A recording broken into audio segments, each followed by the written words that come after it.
Eastern Conference is behind us, folks. Western Conference is on tap. We're going to start in the Central Division with the President's Trophy winning Nashville Predators, who are going to play host to the Colorado Avalanche. Again, Nathan MacKinnon, Mooseheads alum. I'm a big fan of the Avalanche. This is probably the worst playoff series they could have possibly gotten in the first round.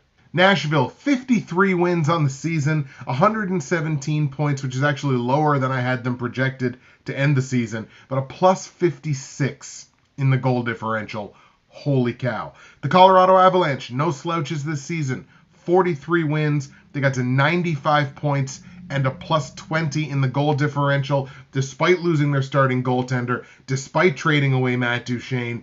This Avalanche team, if anything, they traded away Matt Duchene and they got better because they took the keys. They said, here you go, Nathan MacKinnon. And MacKinnon said, thank you. I'll just put up a 97-point season.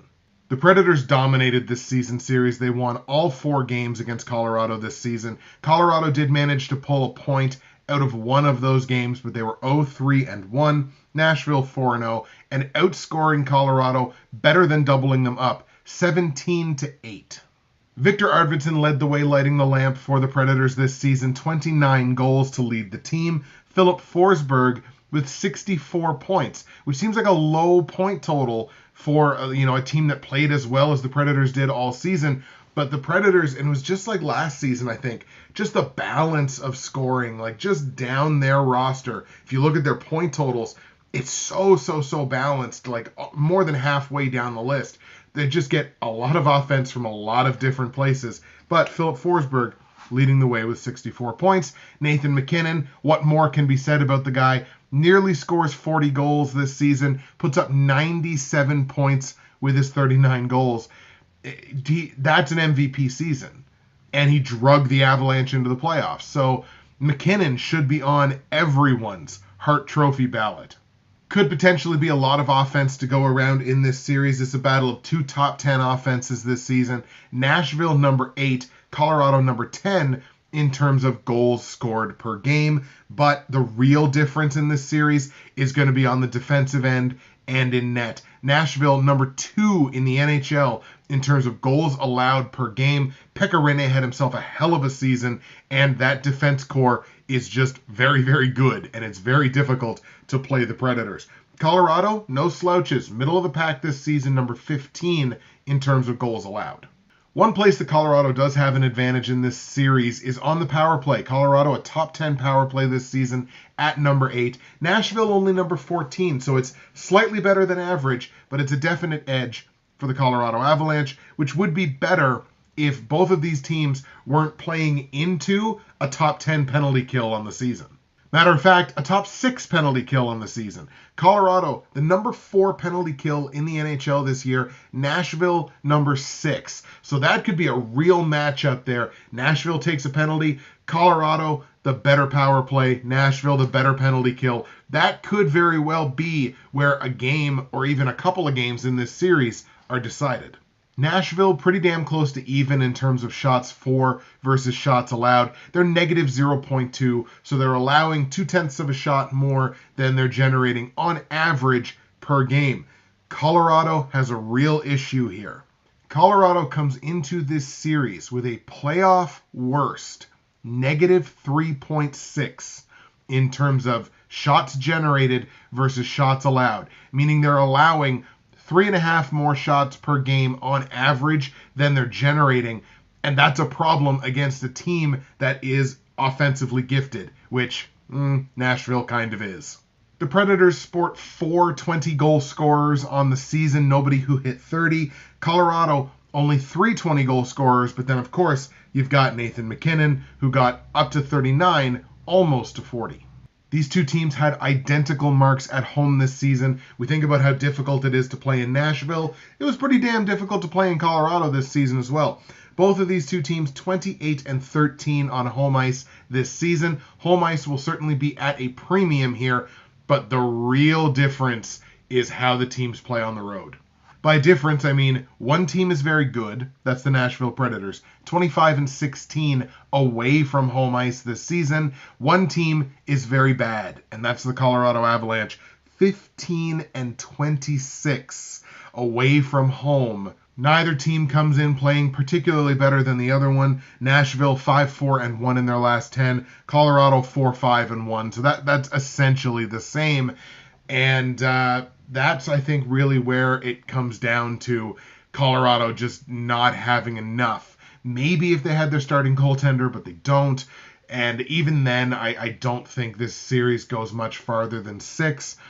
Taking everything into consideration in Colorado, I don't think Colorado's going to be able to win in Nashville, whereas I think Nashville is more than capable of winning in Colorado. Official prediction here, we're going to take the Nashville Predators to breeze through the first round. I'm not going to give him a sweep because there's just the McKinnon factor. McKinnon can just take games on his back and win them. I watched him do it in Halifax, so I know he can do it, and I've seen him do it in Colorado in the playoffs as well. We're going to go 5 games for this one, but I'm going to have the Predators winning in 5 games. Colorado wins either game 3 or 4 on their home ice, but Nashville goes up 2-0. Nashville wins one of those 2 games in Colorado and then comes back home for game 5 to win the series in game 5. That's the official prediction for Nashville, Colorado. Nate, if you're watching this, I'm sorry. I love you. You're great. The other Central Division matchup is the other matchup involving a Canadian team. We're looking at the Winnipeg Jets playing host to the Minnesota Wild, who, as I mentioned, lost one of their top defensemen just before the playoffs began. So it's going to be really interesting to see how the Predators adjust to not having that steady back-end presence. Winnipeg topped 50 wins this season, 52 to be exact, 114 points, and a plus 59. They were still in it for the division late in the season with Nashville. Minnesota, 45 wins on the year, 101 points, and a plus 21 on the goal differential. Jets played the Wild very well this season, winning 3 of the 4 games, all of those games ending in regulation, no extra time needed. Scoring was 14-10 in favor of the Jets. Patrick Laine in his sophomore season, he didn't do much. He only put up 44 goals. But he did not lead the team in overall scoring. That was Blake Wheeler, who I think is still criminally underrated in the NHL. Blake Wheeler with 90 points for the Jets this season. Meanwhile, Eric Staal led the way in both respects for the Minnesota Wild. 42 goals on the year. What a season for Staal. 42 goals, 76 points. Offensively speaking, the Winnipeg Jets are easily the best team, the better team in this series, and one of the best teams in the NHL. Number 2 in terms of goals for per game, and on the power play, they were a top 5 power play at exactly number 5. Minnesota weighing in, they didn't have a bad season. They were number 11 in terms of goals scored per game this season. No small credit due there to Eric Staal, but they were only the number 18 power play, so they were a little bit below average. Defensively speaking, by the numbers, you also have to give the edge to the Jets. Number 5 in terms of goals against per game. Minnesota sitting there at number 11, exactly the same as they were on the offense. So very balanced team in that regard, but just not quite on the same level as the Jets. Same deal goes for the penalty kill. They were close in this respect. Winnipeg was number 9, Minnesota number 13. But again, you got a top 5 power play on one side, and the other side is number 18. So I think in terms of the penalty kill, special teams in general even, the Jets definitely have the advantage. Winnipeg right around even in terms of shots generated versus shots allowed. They were plus 0.3 on the season, so a little bit generating just a littlest bit more, like 1 extra shot every 3 games versus their opponents on the season. Minnesota actually negative 1.1, which means in general they were being outshot every night by a shot and some change. Both of these teams sport a 40-goal scorer and a 30-goal scorer, but Winnipeg, top to bottom, has 5 players who topped 20 goals this season. Minnesota's only got 3, edge to the Jets. Both teams had pretty damn good seasons on home ice this year. You pretty much have to if you want to make the playoffs. Winnipeg, 32-9 on home ice this season. Boy, did they ever defend their own building. Minnesota, no slouch, 27-14 at home, edge to the Jets. Both teams failed to reach 500 on the road, however. Jets were 20-21, so just the 1 game under. Minnesota only 18-23, edge to the Jets. And this one's going to go without saying. The last 10 games heading into the playoffs, Winnipeg arguably the best team in hockey over the last 10. Winnipeg 9-1 heading into the playoffs. Minnesota 4-2-4. You don't need me to say it. With all due respect to Wild fans, I just don't see the path for Minnesota to beat Winnipeg. I mean, Winnipeg right now, this season, and I'll say it right now, bona fide Stanley Cup contender are the Winnipeg Jets. And I think that starts with winning the first round series pretty damn handily. So, official prediction, I'm going to take the Winnipeg Jets to beat the Minnesota Wild, and I'm going to give it to them in 5 games. I actually think Winnipeg gets out to either a 2-0 or 3-0 series lead even before Minnesota wins one of those 2 games on their home ice. But it goes back to Winnipeg for Game 5. Boom. Jets win. I don't think Minnesota has any chance of beating the Jets on their own home ice. Winnipeg wins the series in 5. And we only have the Pacific Division matchups left. And you'll note, I've yet to pick an upset. I almost took Philly over Pittsburgh, but I've yet to pick an upset in these picks. Your unlikeliest of Pacific Division champion Vegas Golden Knights get to play host to the top wildcard team, those being your Los Angeles Kings. Vegas 51 wins in the regular season, 109 points, and a plus 44 in goal differential.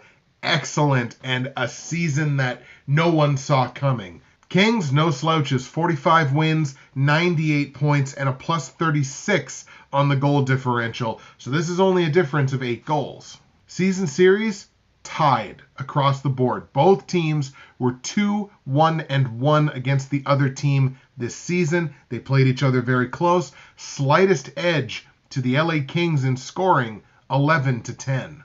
When you think of these 2 teams, you think of 2 names, William Karlsson and Anze Kopitar, and they led the way offensively for these 2 teams. Karlsson, 43 goals out of nowhere this season, 78 points. Both of those were tops on the team. Anze Kopitar, 35-goal season, 92 points for Kopitar. That led the way for the Kings. One can make the argument that this is a classic matchup of offense versus defense. On the offensive side, you have to give the edge to Vegas, the expansion Golden Knights. Number 5 in the league in terms of goals scored per game. Power play, number 11, so they're just outside the top 10, but they're better marks than the team that they're playing. Los Angeles, only number 16 in terms of goals for per game, so pretty well dead middle of the pack. And number 17 on the power play, so just a little tiny bit below average on the season. So definite edge on the offensive side to the Golden Knights. But defensively, as good as the Golden Knights were this season, number 8 in terms of goals against per game, and number 12 in terms of the penalty kill, you can't step to the Los Angeles Kings. Number 1 in the league, both in terms of goals against per game and on the penalty kill. The top penalty kill unit in the NHL this season. So that's a real interesting matchup. You got a nearly top 10 power play versus the best penalty kill in the NHL. So is Vegas going to be able to generate anything if Los Angeles gets into a little bit of penalty trouble? Both teams were on the happy side of par in terms of shots generated versus shots allowed, but Vegas was definitely in control of this category most of the season. Vegas a plus 2.1. So in general, they're generating just over 2 extra shots per game than they're allowing to their opponents. Los Angeles was pretty much even. It's actually plus 0.1. So they're pretty well even. The Golden Knights sport 5 players who scored at least 20 goals this season, of course, including William Karlsson, who got up to 43. And the Kings, to their credit, they have 3 players who scored 20 this year, and they have Anze Kopitar, who got to 35. Interestingly enough, both of these teams have the exact same road record this season, 22-19. So where it's really going to come down to is which team played better at home.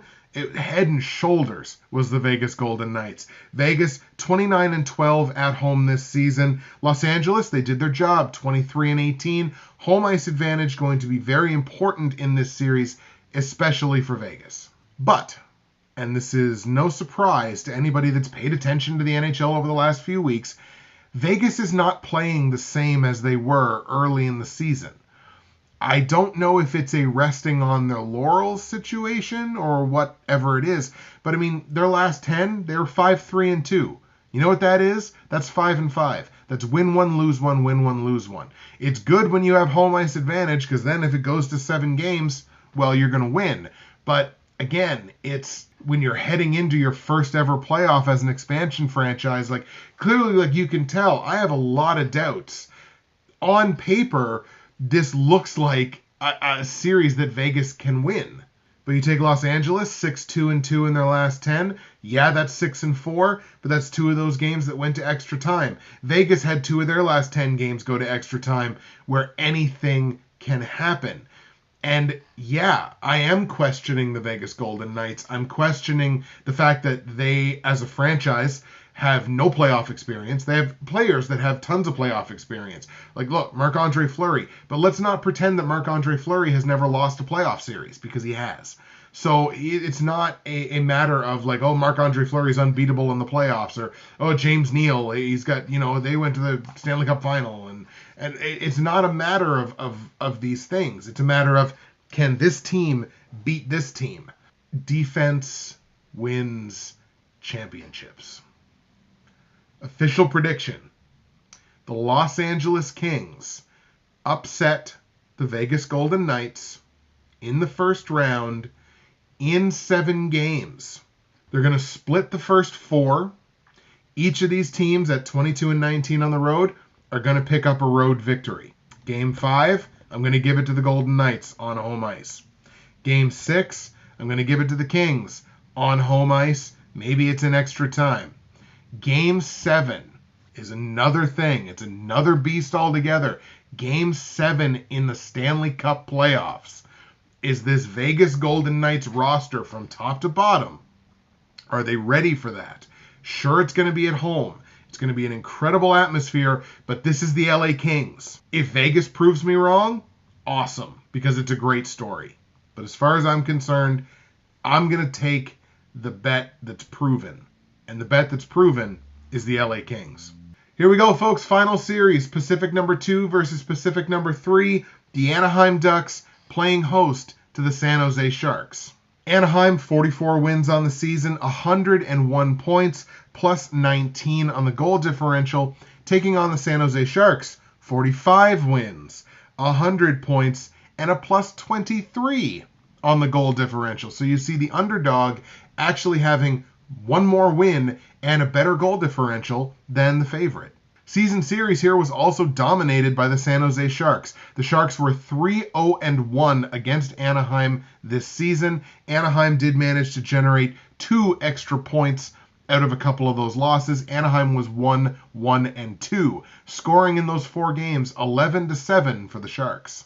Rickard Rakell leading the way in goals and points for the Anaheim Ducks. 34 goals this season, 69 points. Nice. Logan Couture lighting the lamp for the San Jose Sharks this season with an equal 34 goals to Rickard Rakell. And Brent Burns, again, leading the Sharks in overall scoring, 67 points.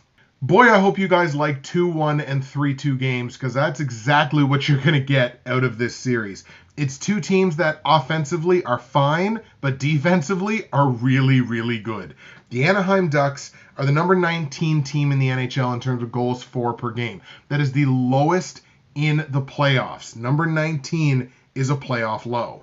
San Jose, they're better, but it's only number 13. So they're outside of the top 10, outside of the top 12, sort of high end, middle of the pack. In terms of power play, neither of these 2 teams are inside the top 15 in the NHL in terms of power play efficiency. San Jose is at number 16, Anaheim's at number 23. But in terms of defense, these are 2 incredibly good defensive hockey teams. Anaheim, number 3 in the NHL in terms of goals against per game. San Jose, number 9 in the NHL in that same category. Penalty kill, 2 top 5 penalty kills. San Jose, the number 2 penalty kill in the NHL this season. Anaheim, number 5. So special teams, I think it's really going to be the penalty killers that are going to shine in this series. In terms of shot generation and shot suppression, San Jose actually has a pretty significant edge in this category. San Jose is a plus 2.7 in terms of shots for versus shots against. Anaheim is a negative 2.9. Anaheim sports 3 players who topped 20 goals this year. And then there was also, of course, Rickard Rakell, who got to 30. San Jose had 4 20-goal scorers this season, and of course, Logan Couture, who got up over 30 as well. In a similarity to the Winnipeg-Minnesota series, we have 2 teams that were under 500 all season on the road. You've got San Jose, who was 20 and 21, Anaheim, who was 18 and 23. Anaheim has kind of made a living in playoffs past of being road warriors, and they really were not able to do that through this regular season. Again, 5 games under 500, but both teams had really, really good seasons on home ice. So we're talking 26 and 15 for Anaheim, 25 and 16 for San Jose. In general, up to this point, I would say I would give San Jose the edge in this series, but then you look at how the teams are playing coming into the playoffs, and there's a significant edge for the Anaheim Ducks. Anaheim 8-1-1 in their last 10 heading into the playoffs. San Jose just middling along, 5-4-1, not exactly hitting their stride heading into the postseason. For some reason, with these defensively minded, low-scoring games, low-scoring series, they just tend to drag on and on and on. And let me say this, the longer this series goes, the more I think it benefits the Anaheim Ducks.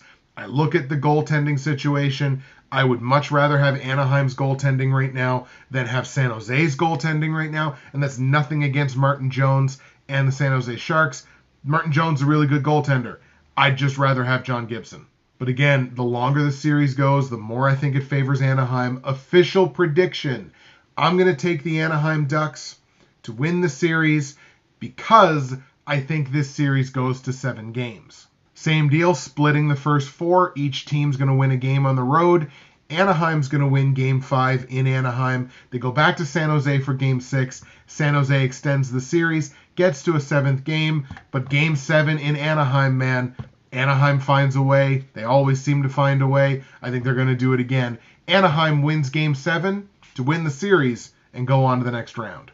All right, folks, that's it. That's going to do it. Those are my first round predictions for the 2018 NHL Stanley Cup Playoffs. Let's go over them here with you one more time in case you fell asleep and missed anything.